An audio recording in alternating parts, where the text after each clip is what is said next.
Hello दोस्तों, नमस्कार। मैं बीके सर अपने यूट्यूब चैनल एग्ज़ाम मंत्रा पर एक बार पुनः आपका स्वागत करता हूं। अगर आपको हमारे वीडियोज़ और पीडीएफ चाहिए तो हमारा टेलीग्राम चैनल एग्ज़ाम मंत्रा कानपुर को सब्सक्राइब करें और हमारे वीडियो को लाइक और शेयर करें। जैसा कि मैंने पिछले वीडियो में आपको बताया था कोशिका की संरचना के बारे में, तो मैं उसी टॉपिक को आगे कंटिन्यू करता हूँ।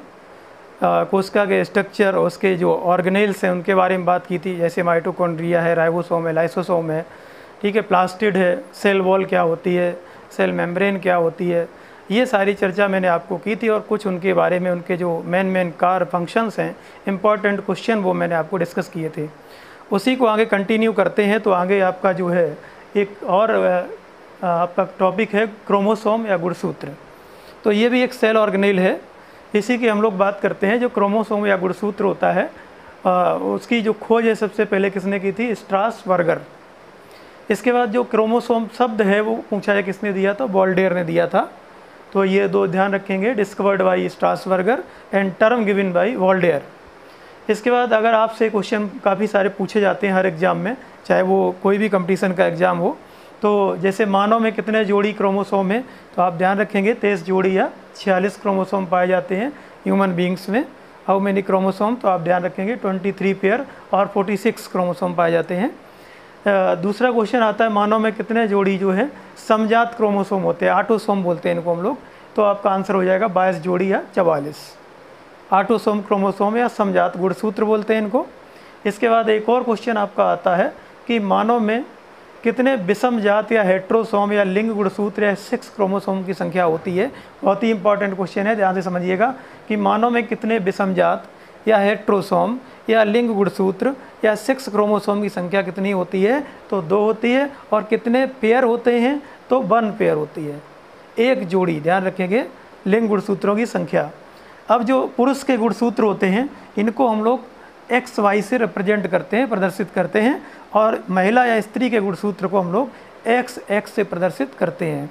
ठीक है। अगर आपसे पूछा जाए कि गुणसूत्र का कार्य क्या होता है, फंक्शन क्या होता है, तो लिंग निर्धारण, जिसको कहते हैं सेक्स डिटर्मिनेशन, तो ये लिंग का निर्धारण करता है कि वो पुत्र होगा या पुत्री, मेल होगा या फीमेल, ये डिसाइड कौन करता है?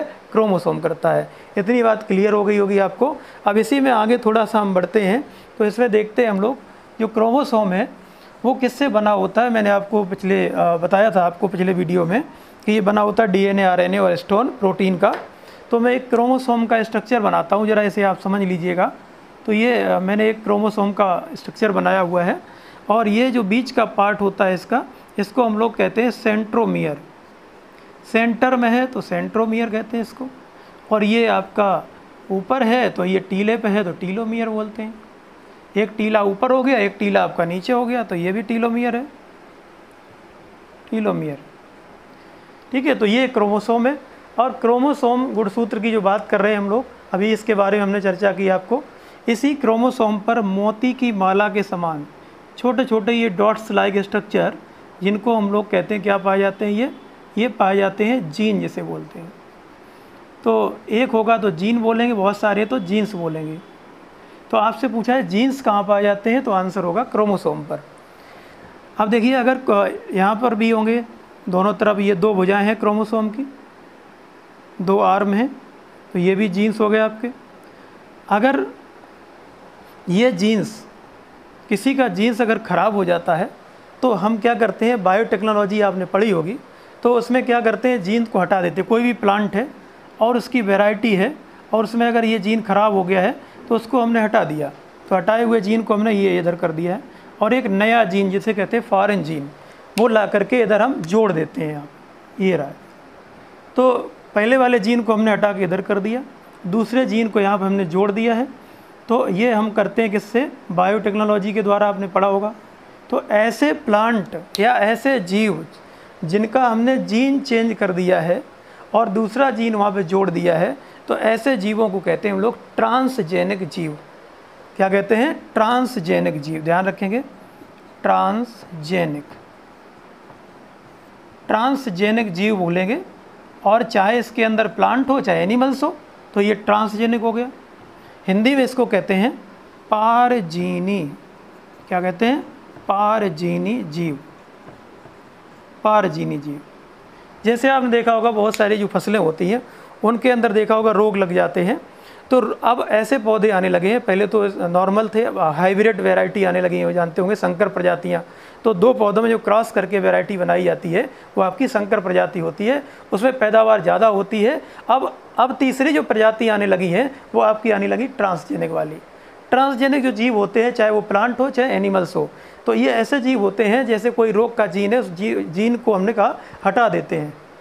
तो जब हटा दिया, नया जीन लगा दिया, तो उस पौधे में अब रोग नहीं लगेगा, रोग प्रतिरोधक क्षमता उसके अंदर आ गई, रेजिस्टेंस पावर आ गई उसके अंदर, ठीक है। तो उनको हम ट्रांसजेनिक पौधे बोलते हैं। ऐसे पौधे अगर आप ऐसी फसलें आप उगाएंगे तो उनमें रोग की लगने की संभावना नहीं होगी, क्योंकि देखा किसान लोग कीटनाशक दवाएं डालते हैं और फर्टिलाइज़र का प्रयोग करते हैं, जबकि ये चीज़ों का प्रयोग आपको पता ही है बहुत सारी बीमारियों को जन्म देता है, बहुत सारे डिसीज रोग हो जाते हैं। तो इसलिए जैविक खादों का प्रयोग ज़्यादा से ज़्यादा करें, जैविक खाद, बायो फर्टिलाइज़र जिसे आप कहते हैं, या फिर संकर प्रजातियों का प्रयोग करें जिससे फसल की पैदावार ज़्यादा हो, ठीक है। या फिर ट्रांसजेनिक, चाहे किसी जीव में पौधे में हो या जंतु में हो, तो आप ट्रांसजेनिक पौधे आपसे पूछा जाए, ध्यान रखेंगे। जैसे इसका एग्जाम्पल अगर देखते हैं हम लोग कि ट्रांसजेनिक का क्या है, आपने सुना होगा बीटी कॉटन।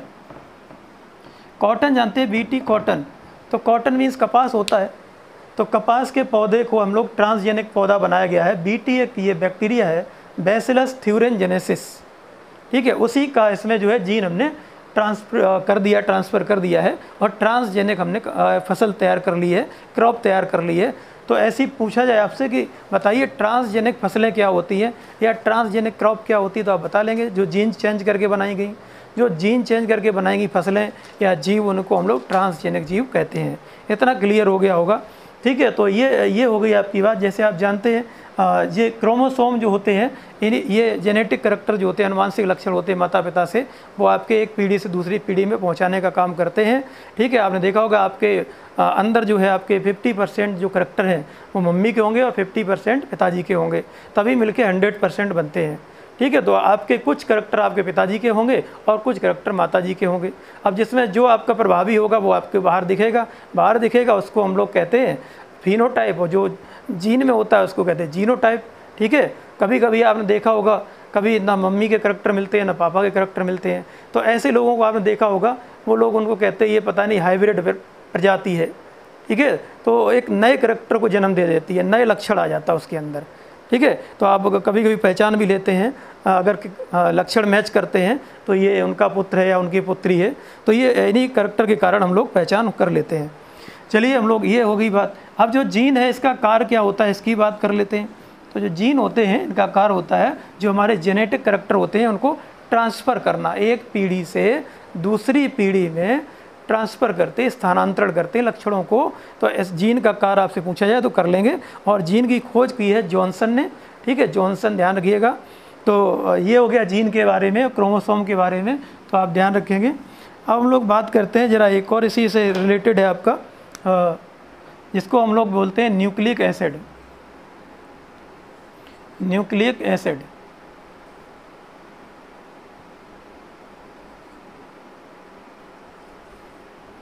चलिए एक और देखेंगे यहाँ पर,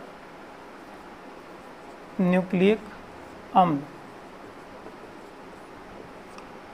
तो न्यूक्लिक एसिड या न्यूक्लिक अम्ल क्या होते हैं, देखिए Na, न्यूक्लिक एसिड।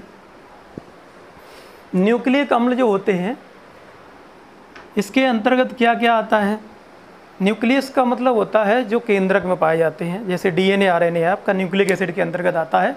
तो पहला पॉइंट इसका यही याद रखेंगे, इसके अंतर्गत क्या आते हैं, DNA और RNA आते हैं, ठीक। दूसरा पॉइंट क्या याद रखेंगे, ये जेनेटिक मटेरियल होते हैं, आनुवांशिक पदार्थ होते हैं, इनको हम लोग जेनेटिक मटेरियल,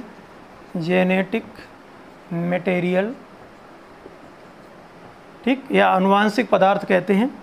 तीसरा ध्यान रखेंगे इनकी इकाई क्या होती है, इनकी इकाई होती है न्यूक्लियोटाइड,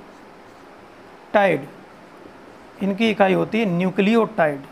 तो 3 पॉइंट तो आप बिल्कुल ध्यान रखेंगे न्यूक्लिक अम्ल के बारे में। क्या होते हैं ये न्यूक्लिक अम्ल जो होते हैं वो आनुवांशिक पदार्थ होते हैं, इनके अंतर्गत DNA RNA आते हैं और इनकी इकाई न्यूक्लियोटाइड होती है, ठीक है, ये बात बिल्कुल ध्यान रखेंगे आप। ये बेसिक है बिल्कुल। आप फिर न्यूक्लिक एसिड के बारे में और आगे बढ़ते हैं। देखिए न्यूक्लिक एसिड जो होते हैं किसके बने होते हैं इसकी बात करते हैं। तो न्यूक्लिक एसिड बने होते हैं एस का मतलब होता है शुगर, फिर बेस और फास्फेट। तो ये न्यूक्लिक एसिड होते हैं आपके शुगर, बेस और फास्फेट के बने होते हैं, शुगर, बेस और फास्फेट। ठीक है, तो ये आपसे ध्यान रखिएगा, SBP शॉर्ट में लिखते हैं हम लोग ऐसे SBP। तो न्यूक्लिक एसिड बने होते हैं शुगर, बेस और फास्फेट। ठीक है, देखिए अब आगे बात करते हैं।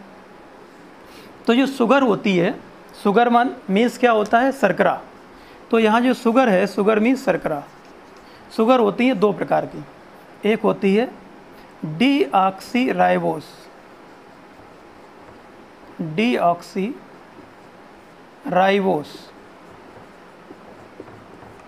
और दूसरी होती है राइबोस। तो जो डीऑक्सीराइबोस है ये पाई जाती है DNA में, याद रखेंगे, और जो राइबोस है ये पाई जाती है RNA में। कभी भी आपको कोई डाउट नहीं होगा। DNA में कौन सी शुगर पाई जाती है, डीऑक्सीराइबोस सर। RNA में सर कौन सी शुगर पाई जाती है, राइबोस पाई जाती है। ठीक है, इतना क्लियर हो गया होगा। और दोनों में अगर पूछा जाए कॉमन शुगर कौन सी है, तो चाहे DNA हो चाहे RNA हो, दोनों में जो कॉमन शुगर होती है वो होती है पेंटोज। कौन सी होती है, पेंटोज। तो पेंटोज शुगर होती है वो DNA हो चाहे RNA हो, दोनों में पाई जाती है। और वही पेंटोज शुगर जो होती है वो दो प्रकार की हो जाती है। ठीक है, 5 कार्बन है इसलिए पेंटोज शुगर बोलते हैं इसको। आइए अब हम लोग बात करते हैं कि दूसरा क्या था, शुगर के बाद बेस था। बेस को क्या बोलते हैं हम लोग, क्षार बोलते हैं, पता ही होगा आपको, क्षार, क्षार या बेस। क्षार जो होते हैं दो प्रकार के होते हैं, एक होता है जिसको हम लोग बोलते हैं प्यूरिन्स, प्यूरिन्स, और दूसरा होता है प्रीमिडीन्स, प्रीमिडीन्स, प्यूरिन्स और प्रीमिडीन्स। प्यूरिन्स जो क्षार होते हैं उसके अंतर्गत आता है A और G, और प्रीमिडीन्स के अंतर्गत आता है UTC। देखिए एक एक करके। प्यूरिन क्षारों को दो भागों में बांटा गया है जो DNA RNA में बेस होते हैं। प्यूरिन इसके अंतर्गत आता है, A का मतलब है यहाँ पे एडेनिन, A का मतलब क्या है, एडेनिन। G का मतलब है ग्वानिन, G का मतलब है ग्वानिन। U का मतलब है यूरेसिल, यूरेसिल। और इसके बाद में जो आपका T है इसका मतलब है थायमिन। एक थायमिन विटामिन भी होता है, सुना होगा आपने, B1। तो ये हो गया थायमिन। और C का मतलब है साइटोसिन, साइटोसिन। तो ये क्षार है आपके DNA और RNA में। अब आपसे पूछा है इनमें से कौन प्यूरिन है, तो आप बता लेंगे AG। अगर पूरा नहीं याद रहता तो AG याद रखिए, AG प्यूरिन है। और प्रिमिडीन पूछा है UTC। ठीक है, तो आपने देखा होगा महिलाएं भी कभी कभी AG बोल देती हैं घर पे।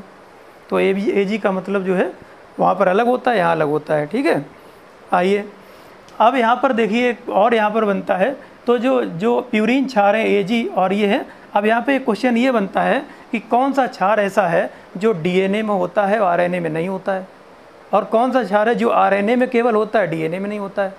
तो यहीं से उसका आंसर मिल जाएगा। देखिए आप कैसे, ये जो U है ये केवल, ये वाला U मतलब यूरेसिल, ये केवल RNA में पाया जाता है। किस में पाया जाता है, RNA में। ठीक, और ये जो केवल T है ये केवल DNA में पाया जाता है। जो T है आपका ये केवल DNA में पाया जाता है। तो यहाँ से एक पॉइंट आपका क्लियर हो गया।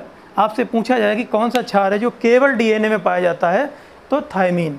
और कौन सा क्षार है जो केवल RNA में पाया जाता है, तो आपका यूरेसिल।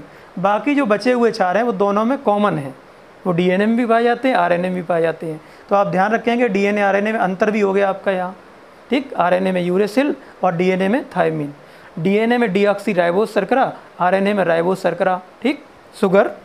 आइए शुगर के बाद अब क्या आती है, अब यहाँ पर हम लोग बात करते हैं तीसरा जो है आपका शुगर बेस, और तीसरा है फास्फेट।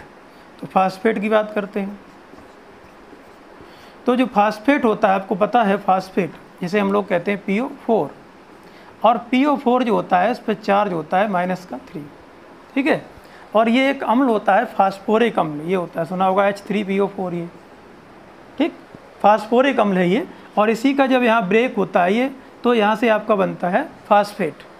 तो आप ध्यान रखेंगे कि किसी भी कोई भी अगर मूलक है या रेडिकल है, अगर नेगेटिव चार्ज उस पर है तो वो एसिडिक होगा कि बेसिक होगा, आपको पता होना चाहिए। तो वो कैसा होगा, वो होगा अम्लीय होगा, एसिडिक होगा अगर नेगेटिव चार्ज है, और अगर पॉजिटिव चार्ज है तो वो बेसिक होगा, मतलब क्षारीय होगा। ठीक है, तो यहाँ पे देखिए कैसा चार्ज है, नेगेटिव। नेगेटिव चार्ज है तो ये कैसा होगा, एसिडिक होगा। इसलिए फास्फेट कैसा हो गया, नेगेटिव है तो एसिडिक हो गया। और इसी फास्फेट के कारण जो डीएनए आरएनए होता है उसका जो नेचर होता है वो एसिडिक होता है। आपसे पूछा जाए कि डीएनए आरएनए की जो नेचर है, प्रकृति है, वो अम्लीय होती है तो किसके कारण होती है, फास्फेट के कारण होती है। ठीक है, तो ये फास्फेट हो गया। ये आपके डीएनए आरएनए के जो कंपोनेंट हैं वो आपके हो गए। अब हम लोग बात करते हैं, ये न्यूक्लिक एसिड हो गया, डीएनए आरएनए के जो कंपोनेंट हैं वो हो गए। तो अब आता है न्यूक्लिक अम्ल के बारे में और थोड़ा जानते हैं। ठीक है, कि जो न्यूक्लिक अम्ल होते हैं वो जेनेटिक मटेरियल, हमने बताया था, आनुवांशिक सूचनाओं का ट्रांसफ़र करते हैं एक जनरेशन से दूसरे जनरेशन में। ठीक है, तो ये आपके डीएनए आरएनए जो है, आपके जितने भी करैक्टर हैं उनको ट्रांसफ़र करने का काम करते हैं। अब हम लोग थोड़ा सा देखेंगे जरा डीएनए और आरएनए में थोड़ा उनके बारे में भी अलग अलग। ठीक है, तो इसकी जो है चर्चा जो है हम आगे नेक्स्ट वीडियो में करेंगे। डीएनए आरएनए में क्या अंतर है, बेसिक उनके बारे में थोड़ा पढ़ेंगे, तब हम आपको बताएंगे। तब तक के लिए नमस्कार।